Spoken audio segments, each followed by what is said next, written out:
Il était une fois une petite fille qui portait en permanence un petit chaperon rouge sur la tête. C'est pourquoi tout le monde l'appelait le petit chaperon rouge.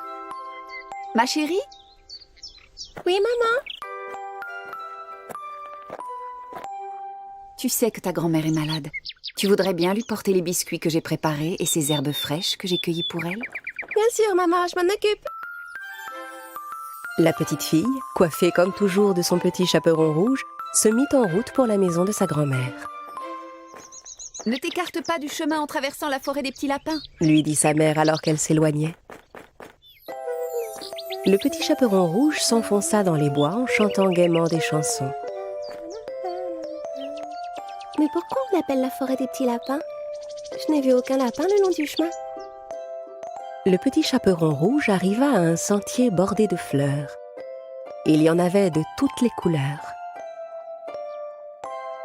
Je vais faire un bouquet pour ma grand-mère, ça lui fera plaisir.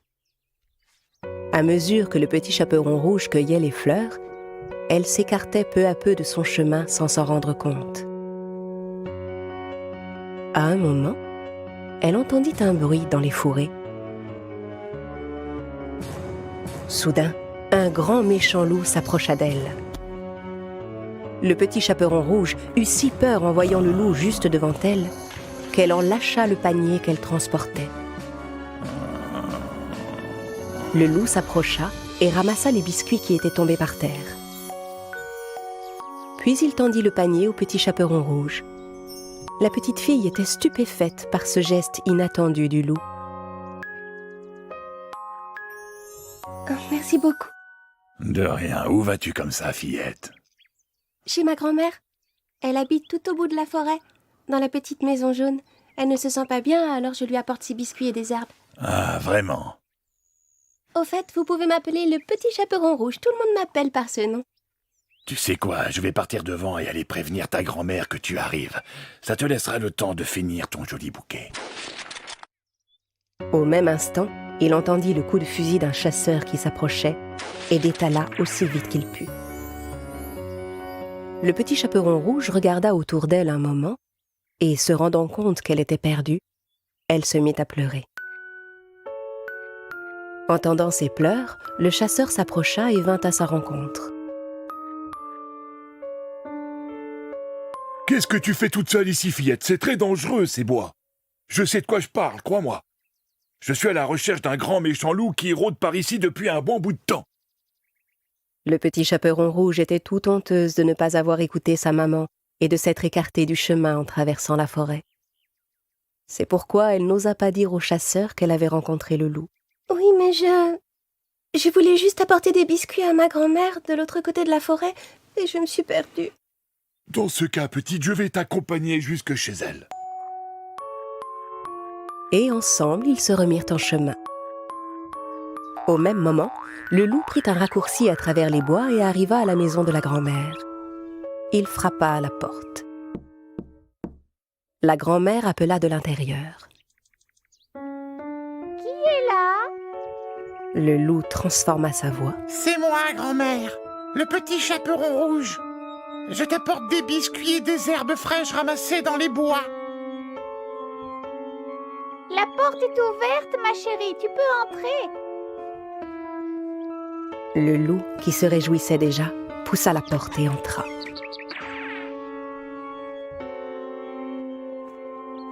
Quelques instants plus tard, le petit chaperon rouge et le chasseur arrivèrent à leur tour.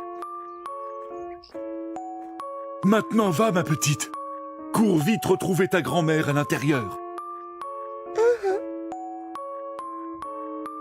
Le chasseur reprit sa route de son côté. Le petit chaperon rouge frappa à la porte et entendit sa grand-mère appeler de l'intérieur. Qui est là? C'est moi, grand-mère, le petit chaperon rouge. La porte est ouverte, ma chérie. Tu peux entrer. Le petit chaperon rouge hésita un petit instant. La voix qu'elle entendait lui semblait un peu différente de celle qu'elle connaissait. Puis elle se rappela que sa grand-mère était malade. Si grand-mère a une drôle de voix, c'est sûrement à cause de sa maladie. Le Le petit chaperon rouge poussa donc la porte et entra. Le loup était allongé dans le lit, déguisé en grand-mère. Comme il avait pris soin de tirer les rideaux, il faisait sombre dans la pièce. Avec son bonnet de nuit et ses lunettes, le petit chaperon rouge ne pouvait pas le reconnaître. Comme c'est gentil, ma chérie, de t'être donné la peine de faire tout ce chemin pour m'apporter de quoi manger. Viens par ici que je puisse te prendre dans mes bras. Allons, mon enfant, approche-toi un peu plus près. Le petit chaperon rouge déposa son panier par terre, mais n'osa pas s'approcher trop près du lit. Sa grand-mère lui paraissait vraiment changée. Grand-mère, pourquoi as-tu de si longs bras? C'est pour mieux pouvoir t'enlacer, mon enfant.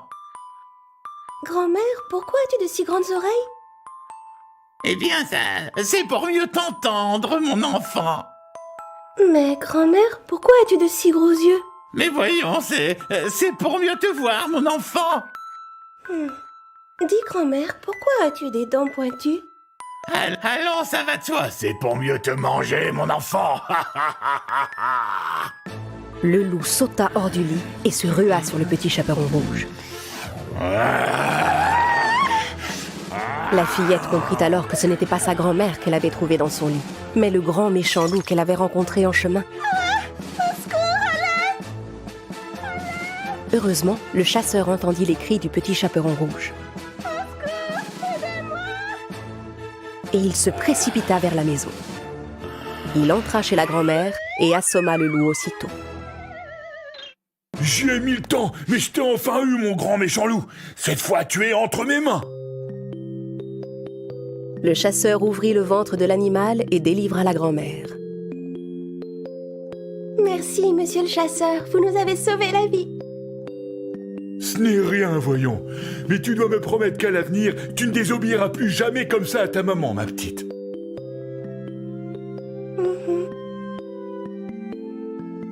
La grand-mère, affamée, dévora tous les biscuits que sa petite fille lui avait apportés. Et avec les herbes fraîches, elle se fit une bonne tisane qui la remit immédiatement sur pied.